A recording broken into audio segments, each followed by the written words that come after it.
Welcome back to Small Jobs. Last time we worked on painting the face of this warrior sorceress, and today we're going to work on highlighting and shading.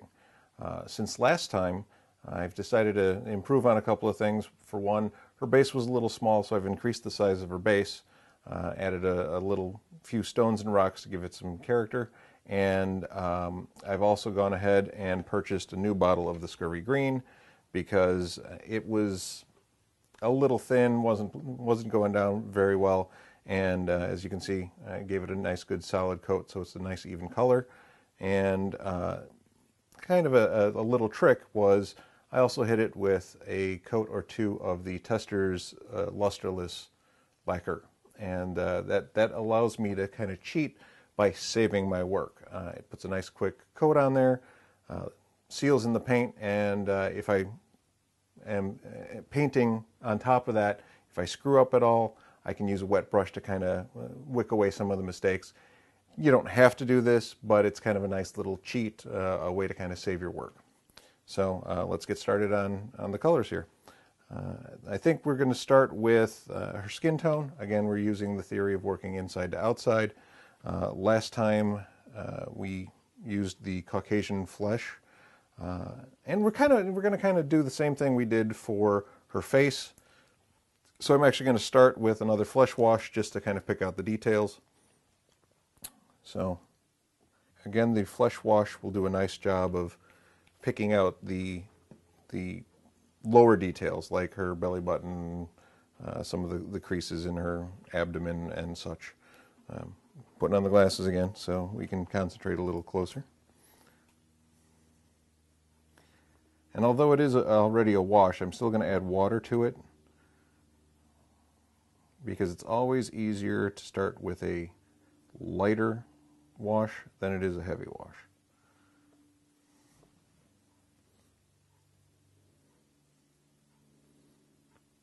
And I'm actually picking out certain details. I'm not just slathering it on as you would a base coat. So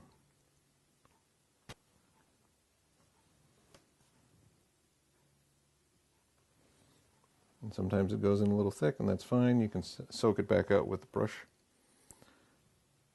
You see that I'm going back to my little paper towel here to bring some of the wash out of the bristles, because I don't want it too thick. I just want to be able to nicely bring the color in there. Kind of something to keep track of while you're working on shading is to kind of think where the shadows will actually fall. There's an advanced technique called Zenithal Lighting in which you basically hold the miniature under a direct source of light and get an idea where the shadows and highlights fall, and use that as a highlighting technique. The Zenithal lighting is a little more complicated because you actually paint it in kind of a top-down. We'll get into that possibly later, but using the same concept of seeing where the lights and the shadows fall, sometimes it helps to kind of hold it under a light to see where things are happening. That's basically what we're using as kind of a guide for where the shadows and highlights are going to fall. So, and sometimes it's okay to let it pool, but you got to be careful that if it pools too much, you'll actually get rings of pigment color. And that's kind of what was happening around her belly button. So you got to be very careful about putting too much on. You kind of want to place the color there and not just leave a big glob of the wash. And this applies to paints as well, particularly if you're thinning them down to the consistency of a wash. Just something to keep in mind. Okay, so that looks pretty good for our wash. At this point, we're going to do the highlighting of the flesh. And as we have in the past, we're going to use the same flesh color that we base coated her with, in this case, the Caucasian flesh.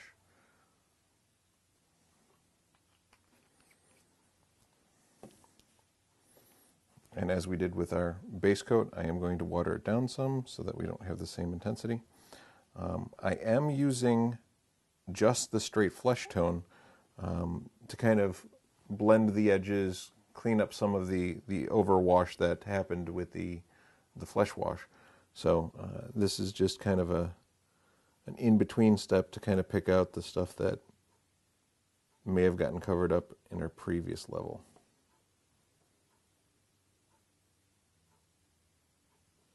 All right, so that looks pretty good for kind of evening out our skin tone with our base color. I'm going to now take our linen white and add a little bit of that so that we get our highlight.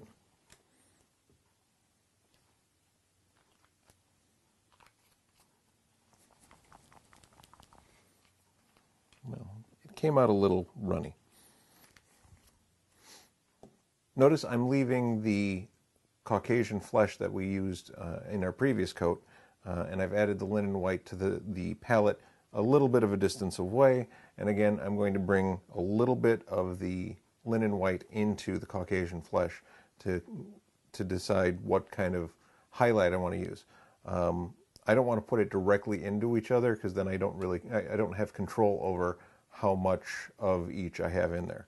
So yeah, and the tricky thing about white paints is their pigment tends to be stronger than some of the other colors, so it doesn't take much of the linen white to really brighten up the Caucasian flesh, so got to be careful.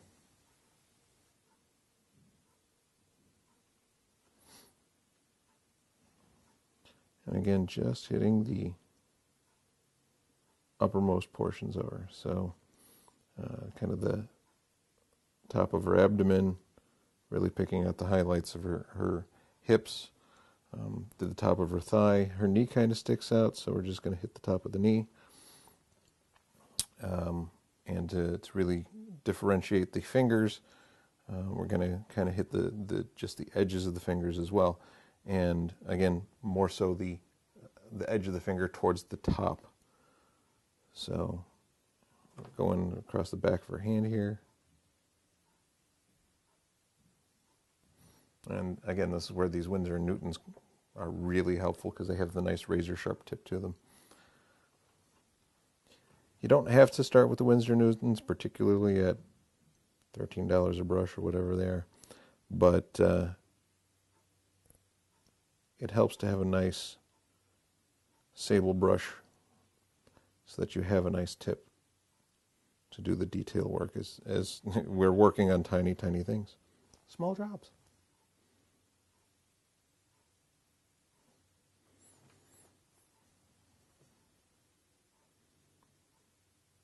So definitely getting the top of her arm,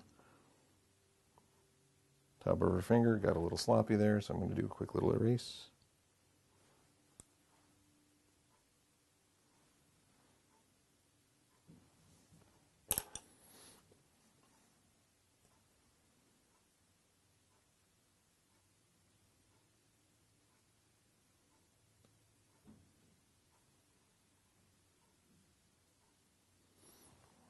And as we did with the shading,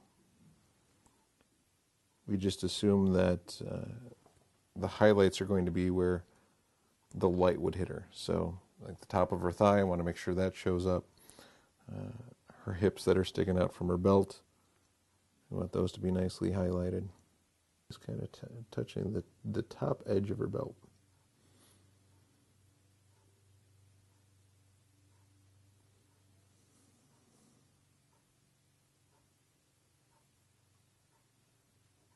Every so often you'll see me kind of use my thumb to wipe some of the paint away. It's probably a sloppy technique, but it's kind of a quick way to blend. If you see something too sharp in there, just kind of quickly rubbing off the paint helps to mellow it out.